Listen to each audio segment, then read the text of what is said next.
Welcome, ladies and gentlemen, to the Utah Stories Hidden Utah podcast. My name is Richard Markosian.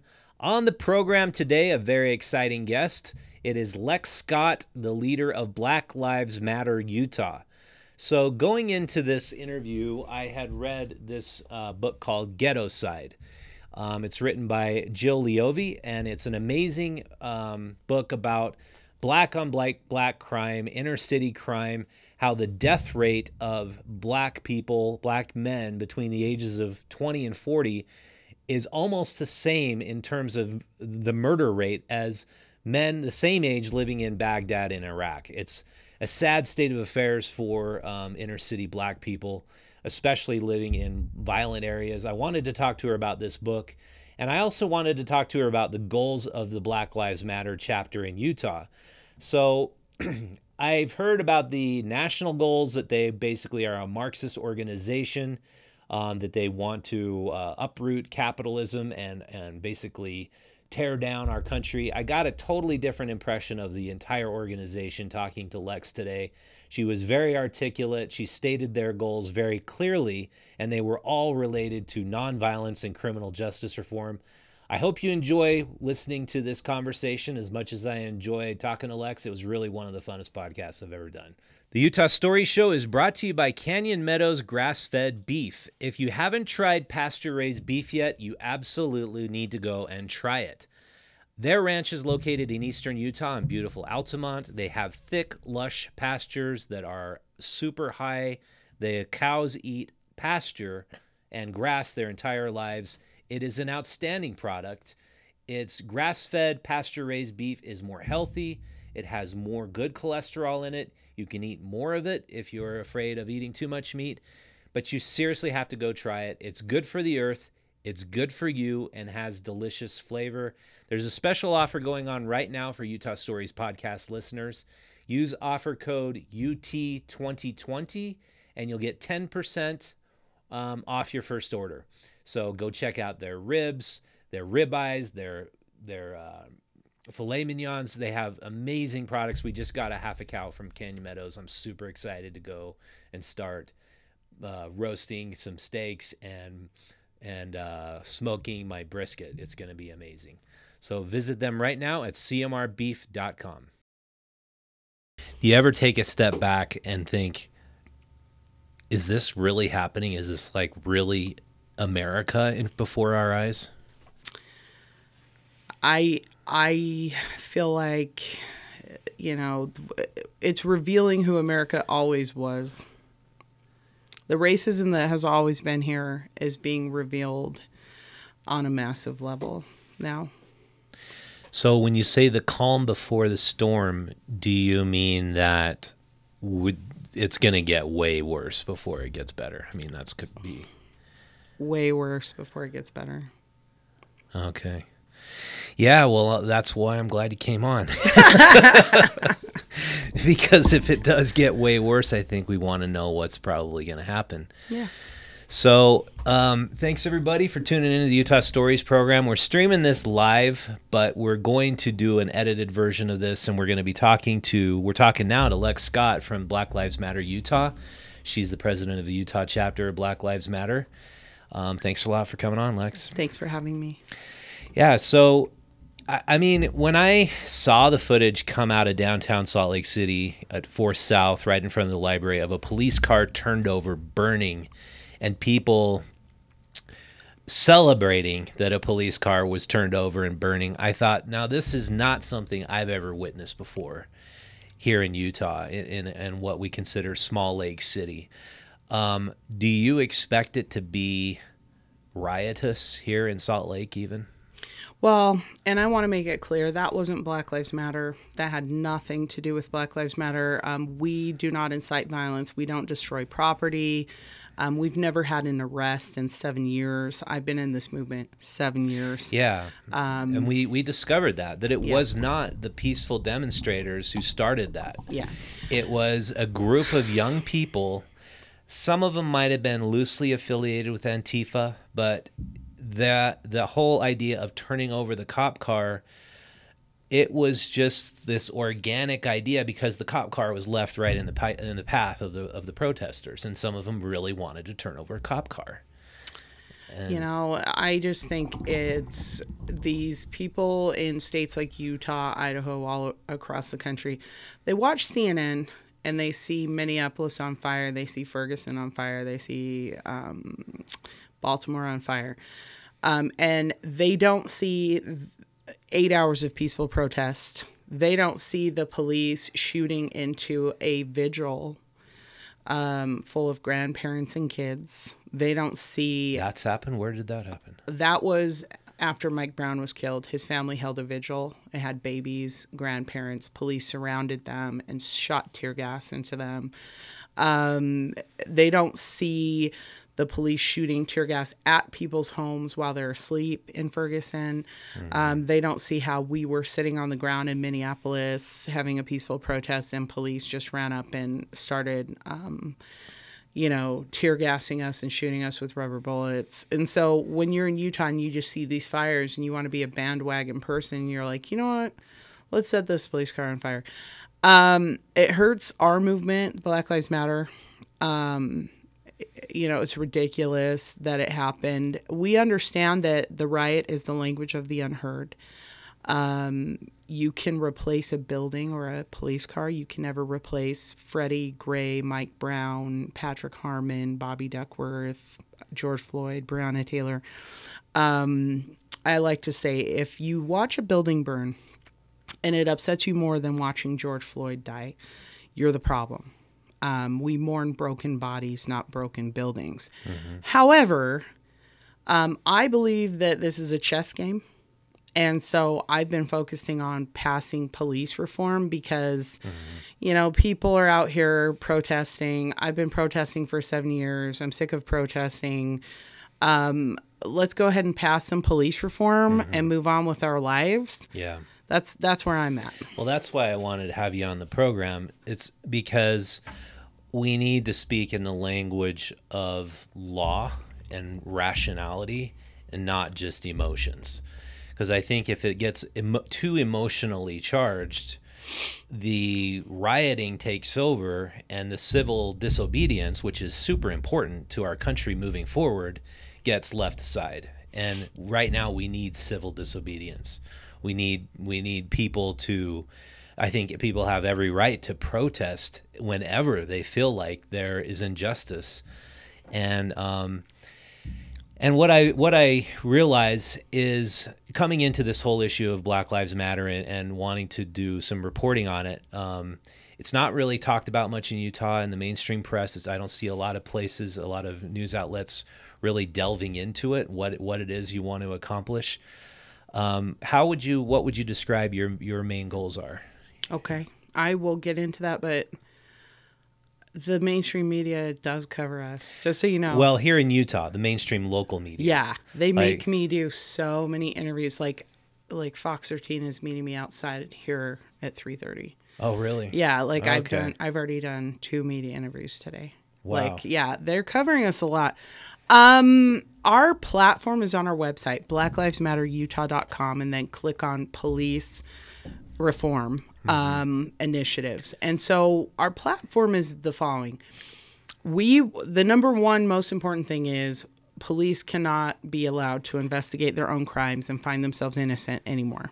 Okay, we want independent oversight of police. We want civilian review boards that have the power to subpoena police, investigate police, fire police, and bring charges against police.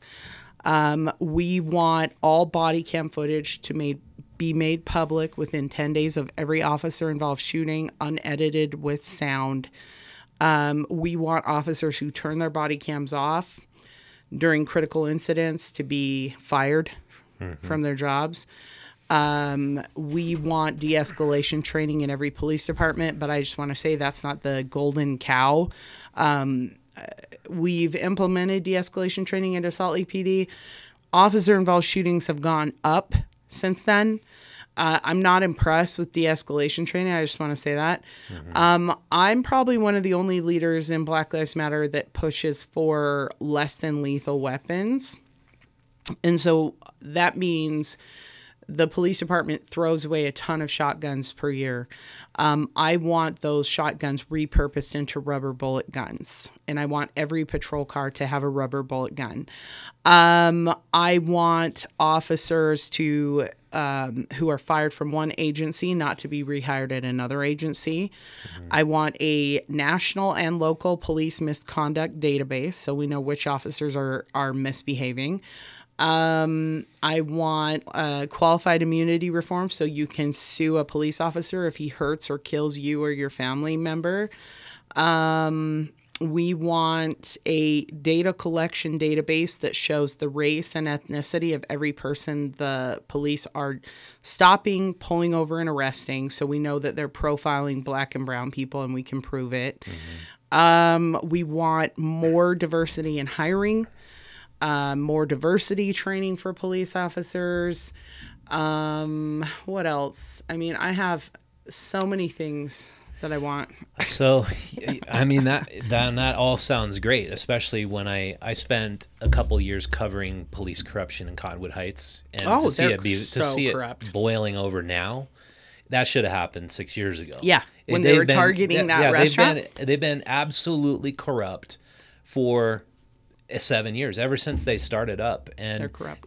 That wasn't getting mainstream media attention. I did a really in-depth 2-year study, conclusive proof that they were absolutely corrupt, and that their police chief was telling his officers to target that bar, Canyon Inn, and with impunity they could just pull people out of their cars, accuse them of drunk driving. A lot of the people ended up being Mormon.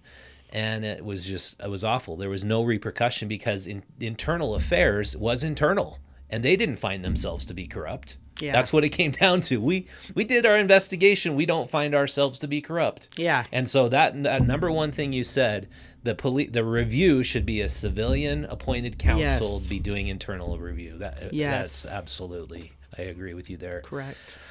One thing that I noticed though, that I've been trying to learn about Black murder rates, homicide rates in inner cities. It is incredibly high. It's been incredibly high for almost 2 decades. And I don't see that being an objective of Black Lives Matter, to reduce those murders that just happen with impunity. Yeah. How come that isn't part of... So every time we bring up Black Lives Matter, people say, why aren't you addressing Black on Black crime? And then I say, we'll start addressing Black on Black crime when white people want to start addressing white on white crime. According to the FBI 2017 crime report, white people commit the majority of murders in this country. And that's percentage-wise, not number-wise, because there's a higher percentage of murders committed by white people. When white people want to start addressing white mass shooters, how the majority of serial killers are white, how when I do a sex offender search of my neighborhood, it's a ton of white pedophiles, white rapists. I mean, that's definitely true. Yeah. Of also, course, statistically speaking. Another point is most crime is intra-racial.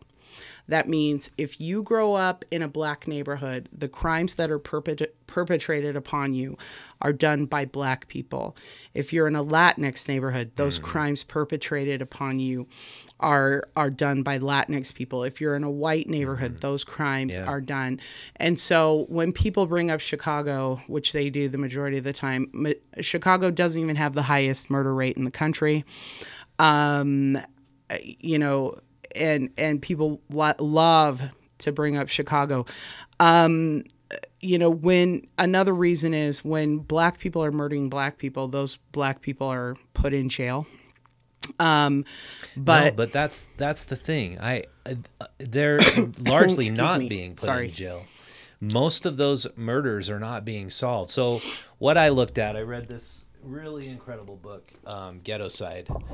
She is an embedded correspondent with the LA Times. She followed the crime in Compton, South Central Los Angeles for 10 years to write this book. And what she found was for every square mile of South Central LA, there are 40 unsolved, unconvicted murders that happen for every single square mile. So every person living there knows, like, 5 to 10 people have been murdered. Yeah. And they might even know the murderer, and the murderer isn't serving any time in prison, and these murderers are walking around. Yeah.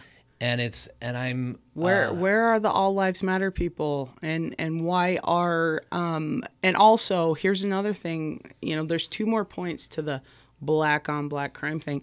You know, it should tell the world a lot, you know, that black people, we distrust the police so much that we are not going to call the police, even if someone murders our family member.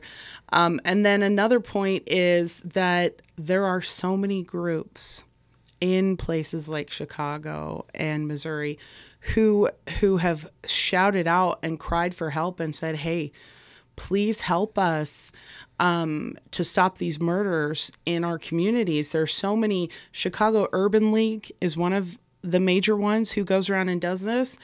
But again, you know, you have murders in a concentrated area, but then in the white community, white people are so spread out. They're murdering just as many people per day. It's not in one city. It is countrywide. They're murdering more people. So again, I have to ask white people to address the crime in their own community. Well, if you have a suburban murder, for example, someone's murdered in the suburbs, that murder is going to get tons of media attention. Yes. The police are going to investigate it. Well, I guess depending on how the circumstances are, but it's typically going to get a ton of police investigation. It's going to be getting a ton of attention, and a lot of witnesses will come in and they'll try to solve the murder. What Miss Leovi points out is by far the majority of people, black people who are murdered in the United States in inner cities, they're not properly investigated. These, like you said, there's such a broad distrust of the police that they don't think police even care. Yeah. They don't think the police want to do their jobs and investigate the crimes, and they don't want to cooperate either. Snitches get stitches is a common phrase used, and so it's hard for me to imagine the state of affairs living in an inner city, because I've never even known anybody who's been murdered. I don't know anybody even who knows anybody who's been murdered.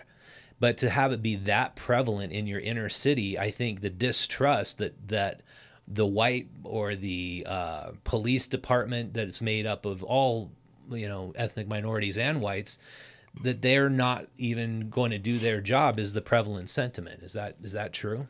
Well, I think it's that, and I think, you know, I've said this a lot of times. I would love to know what the police do.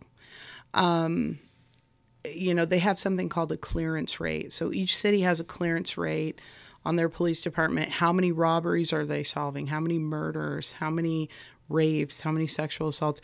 You know, and I really would love to know, and I've asked the police department for this, I want your clearance rates. You know, if there's a city, there was a podcaster who did this one podcast. He was like, I'm not even going to publish the murder clearance rates for certain cities, because people might just go there and commit murders because the clearance rates are so low for police solving murders. Robberies, I mean, we've all been robbed, and we've all had the police say there's nothing they can do. All right. Thank you for listening, everybody. And if you like this podcast, please give us a thumbs up and subscribe to our channel. That's always very helpful. Or give us a 5-star review on iTunes. Share it with a friend. Any way we can continue to gin up interest in what it is we're doing here at Utah Stories. It's the voice of local Utah. If you think coverage like that is needed and necessary, help us out by spreading the word. You can also subscribe to our digital newsletter by visiting utahstories.com. You'll get a little email in your inbox once a week every time we release a new podcast, and we'll tell you about all of our stories and content that are in our brand new issue of Utah Stories magazine, which is out for probably a month before our next issue comes out. But if you want to get your hands on this, I highly suggest you go out to an Associated Food store along the Wasatch Front and ask for it, because they tend to run out very quickly. Our show producer is Connie Lewis, our technical producer is Tyler Bond, and our digital publisher is Golda Hugic-Markosian. This has been a Markosian Media production. I'll see you next time. Thank you for watching the condensed version of my interview with Lex Scott. If you'd like to see the entire interview, you can access that by clicking up here.